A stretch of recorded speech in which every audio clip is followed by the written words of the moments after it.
মেহেরপুরের রাস্তায় ধানের চারা লাগিয়ে প্রতিবাদ, ভোগান্তিতে শতাধিক পরিবার।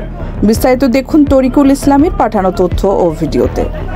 সামান্য বৃষ্টিতেই হাঁটু কাদায় পরিণত হচ্ছে রাস্তা।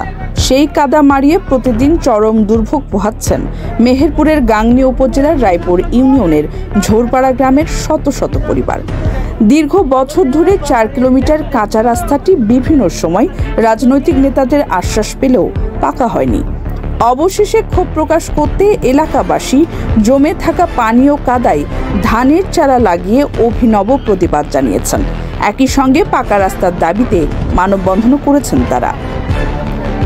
সরেজমিনে দেখা যায় ঝোরপাড়া গ্রাম থেকে মহিষাখোলা ব্রিজ পর্যন্ত 4 কিলোমিটার রাস্তার মধ্যে 3 কিলোমিটারই হাঁটু কাদায় পরিণত হয়েছে।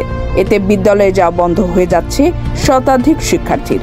কৃষকেরা ফসল ঘরে তুলতে পাচ্ছেন না জরুরি সেবার গাড়িও।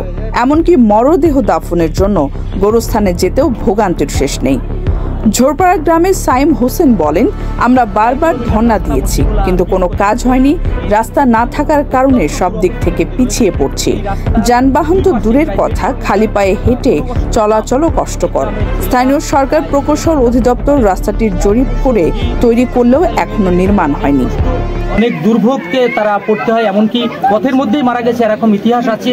আর বিশেষ করে সাইকেল, ভ্যান, মোটরসাইকেল এগুলো তো প্রশ্ন ওঠে না, যে অবস্থায় রাস্তাটা দীর্ঘদিন অবস্থায় পড়ে রয়েছে। আর এই রাস্তাটার এর ইতিপূর্বে বারবার রাজনৈতিক দলরা, রাজনৈতিক যারা নেতৃবৃন্দ ছিল তারা আশ্বস্ত করেছে, অথচ এই রাস্তাটা কিন্তু এখনো পর্যন্ত পাকাকরণ হয় নাই।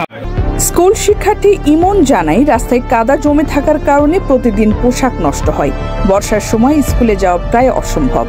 ওই পাকা রাস্তায় গিয়ে আবার গোসল করা লাগবে আর কি। আর এমন সময় আছে যখন বৃষ্টি বেশি হয়, ভারী বর্ষণের সময় আমরা স্কুলে যেতে পারি না।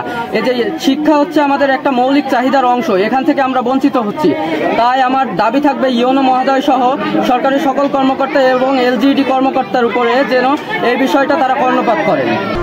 কৃষক আহমেদ আলী বলেন, রাস্তায় কাদা থাকায় ফসল মাঠেই নষ্ট হয়। অন্য গ্রামে ঘুরে ফসল আনতে খরচ বেড়ে যায়। তাই আমরা প্রতিবাদ স্বরূপ ধানের চারা রোপণ করেছি।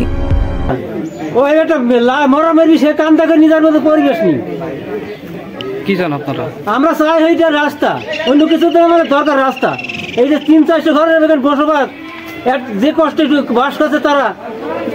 স্থানীয় গৃহবধূ রমিলা খাতুন জানান, কিছুদিন আগে ফসল আনার সময় ট্রাক্টর আটকে গিয়েছিল। হাসপাতালে যেতেও কষ্ট হয়। এমনকি গ্রামের মেয়েদের বিয়ে নিয়েও সমস্যা দেখা দেয় শুধু রাস্তার কারণে। যেতে পারিনি, একটা জন আসে না, একটা মেয়ের বিয়ে দেবো, একটা মানুষ আসতে পারে না।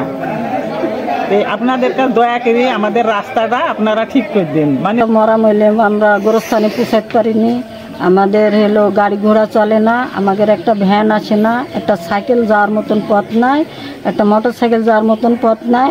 আমরা যে রাস্তায় হাঁটি, আমাদের কারোর ঠ্যাং ভেঙে যায়, কারোর মাজা ভেঙে যায়, পড়ে যায় পিছলি। এইভাবে আমাদের ঘরে বাড়িতে যে আমরা যাব আসবো, এইটি আমরা আসতে পারিনি। মনে হয় যে গাড়ি ঘোড়া আমরা অন্য জায়গায় নিয়ে চলে যাই, তাও বাড়ির পানে আসার ইচ্ছা হয় না। এইভাবে আমরা কষ্টের মধ্যে বাস করি, কিন্তু একটা যদি মরা মরে তাও আমরা কান্দে নিয়ে যেতে পারিনি। আরেক বাসিন্দা মিনহাজ উদ্দিন বলেন, অসুস্থ রোগী হাসপাতালে নিতে সমস্যা হয়, মরদেহ গোরস্থানে নেওয়াই কঠিন। স্বাধীনতার পর থেকে এই রাস্তায় কেউ মাটি পর্যন্ত দেয়নি। এখানে এই রাস্তাটা মাঠের ফসলটা যে নিয়ে আনবে এরকম কোনো পরিস্থিতি নেই। মাঠের ফসল অন্য গ্রামের রাস্তা দিয়ে আনতে গিয়ে ব্যয়ভার অনেক বেশি হয়ে যায়, সেগুলো আমরা চাষিরা সেই ফসলের কোনো দাম পায় না। গাংনী উপজেলা প্রকৌশলী মোহাম্মদ ফয়সাল হোসেন বলেন, ঝোরপাড়া থেকে মহিষাখোলা ব্রিজ পর্যন্ত 4 কিলোমিটার রাস্তায় ইতিমধ্যে পরিদর্শন করা হয়েছে। অনুমোদনের জন্য প্রেরণ করা হয়েছে। অনুমোদন পেলেই দ্রুত কাজ শুরু হবে।